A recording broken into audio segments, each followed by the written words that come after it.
In breaking news, on Thursday, President Trump announced the return of the presidential fitness test. In the announcement, Trump stated it's gonna be a big thing, but in a disappointing turn of events, Trump did not conclude the announcement by performing the test himself, although I'm sure it would have been great. So, does the return of the presidential fitness test actually accomplish anything other than giving a bunch of 12-year-olds something else to make fun of each other for? It's unclear exactly what's going to be included in Trump's version of the test, but let's take a look at how the test has historically worked. So basically, without any upfront training, a bunch of kids are all going to gather in a group and perform in front of each other with absolutely no judgment, a 1 mile run. They will do sit-ups. They will do pull-ups. They will do a sit and reach test, and they will do a shuttle run. Part of me is waiting to see if you have to confirm citizenship before taking the test, because otherwise that test is starting to look an awful lot like a really good protocol for how to teach people how to evade ICE agents. But I digress. All right, now over the years, there have been some amendments to the general format of the test.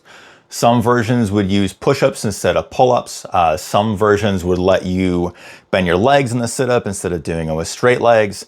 The OG version of the test included a softball throw as a test of upper body strength. Although some people do believe that particular test was a screening tool for, hey, how far can you throw this grenade? Can't say I would be totally surprised, but that test got phased out, I think, during the Eisenhower administration. But it's been gone for a while. All right, now here's what it would have taken for a 12-year-old in 1985 to hit the 85th percentile on each of the 5 events to qualify for the Presidential Physical Fitness Award.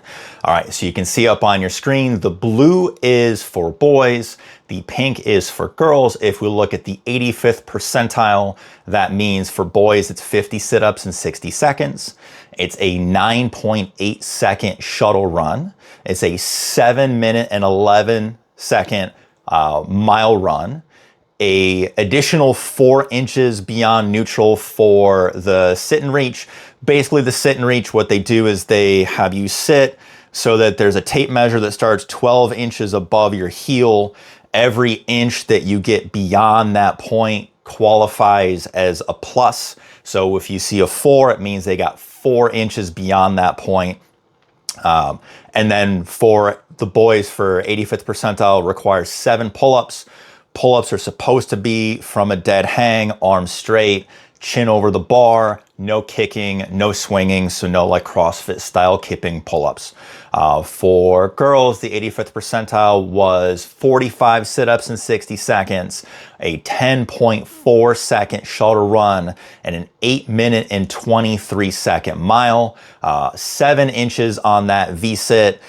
So you can see that that's the one test where it's actually a little bit harder for girls than boys to qualify, just because, you know, the predication here is that girls have a better time with flexibility related tasks. And then 2 full pull-ups for girls to qualify for the 85th percentile. The scores to qualify for the Presidential Fitness Award would be pretty challenging for a lot of well-trained adults to hit. And granted, I realize this is data from 1985, and if you were to look at the 85th percentile in 2025, it would likely look a lot different. You know, and I don't mind having some sort of recognition for kids who do well. You know, it's sort of like the equivalent of making the honor roll, and I know not everybody's going to get it. As far as the exercises themselves, some of them aren't my favorite, especially the pull-up. I get the logic behind using the pull-up is that the leaner you are, the better your score is likely going to be. So they're kind of using it in like this passive-aggressive way of implying that you would do better if you lost weight. But whatever. So let's assume they're not changing any of the exercises. I've got the 2 problems that I have really with this test is, number 1, so it's only done once a year. It would be different if this was done, let's say, at the start of 4th grade, and then they administer it every quarter or every semester up through junior high, so you could track the improvement as they go. And then the second is that this is done in a large group, so usually an entire gym class, which depending on the size of your school means is what, maybe 20 to 50 kids at a time. If you don't know anything about middle school kids, you probably don't know that they love to make you feel like shit about something in front of your classmates.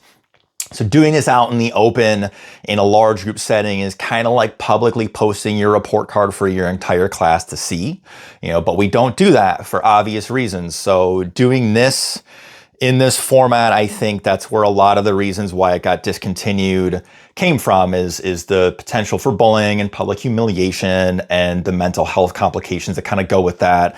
And some of what we found about, disordered relationships with exercise and food and et cetera, et cetera. And I get it. So I know childhood obesity is a huge issue, as someone who works in the fitness profession and has been doing it now for over 20 years, I see kids in their 20s with more substantial health issues than I do with clients in their 50s and 60s now. So I understand the desire to want to do something, but I think the question is, are we fixing that by making a bunch of 6th graders run a mile once a year? So if the administration really wants to make an impact on the health of our kids, what would make this better? What if instead of the presidential fitness test, what about the presidential fitness curriculum? What if it was something that could be introduced at a fairly early age and then continued progress year after year so kids can learn more from it than, yep, it's my annual, still can't do a pull-up, on to lunch. Other school subjects like math start with very low-level entry points. First, you learn what your numbers are. You learn to count to 10.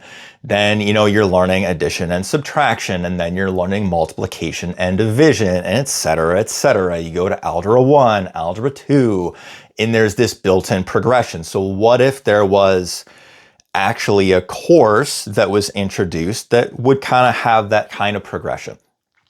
And then secondly, to not do this in large group settings where the kids are all compared directly against each other.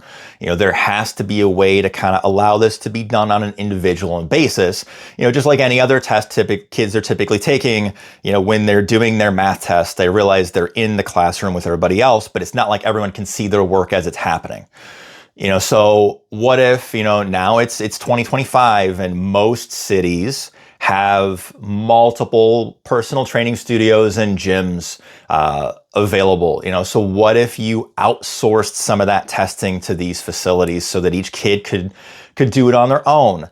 The benefit there is you could even potentially scale the test a little bit more, because then you have access to better equipment. So you could make accommodations for certain situations. Instead of running a mile in Texas in 90-degree heat, you could set them up on a treadmill indoors.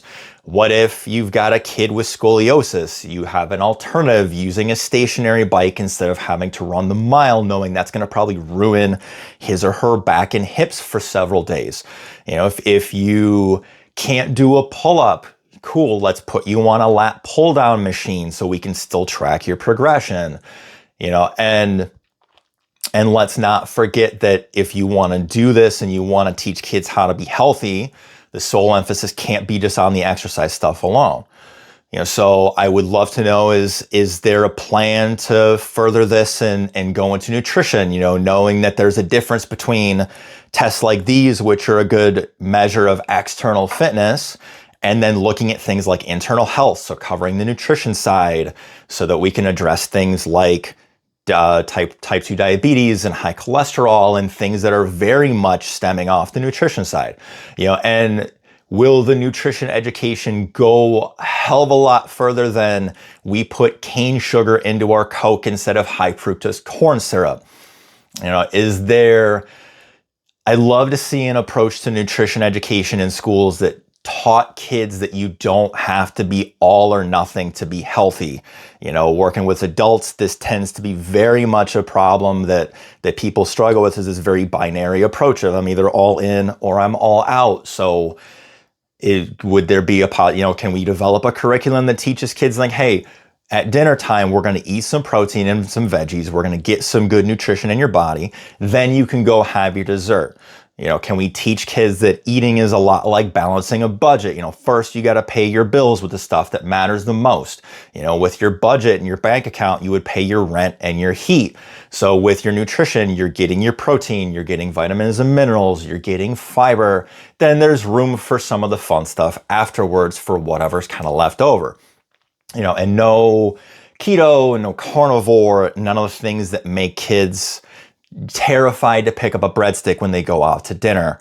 Things that are not going to teach this fear of different types of foods, but just like a better general understanding of food as a whole, because even adults really don't have a good working knowledge of a lot of those things outside of the shit they see on social media. I don't know. But those are just things that I 100% see becoming problematic with this broad rollout of this sort of stuff. Are we going to give kids access to continued fitness education outside of just this one day a year where they're just stacked against everybody else and then forgotten about until that same time next year? I think it's important to realize that one of the reasons this whole test was discontinued in the first place is that it didn't work. So if you're gonna do it again, what are you doing to now make the rollout more successful? Because it's not just gonna be yelling louder that it needs to happen. There's gotta be something different. People from the White House, if you're watching this, feel free to slide into my DMs if you want more of my ideas. But I think the bigger picture is like there has to be more that happens with this. All right, everybody, tell me in the comments what you think about the reintroduction of the presidential fitness test, how you felt about it as a kid, how do you feel about it now? I'm sure there are plenty of opinions to be had. As always, if you liked the video, make sure you subscribe to the channel and check out more videos showing up on your screen in 3, 2, 1.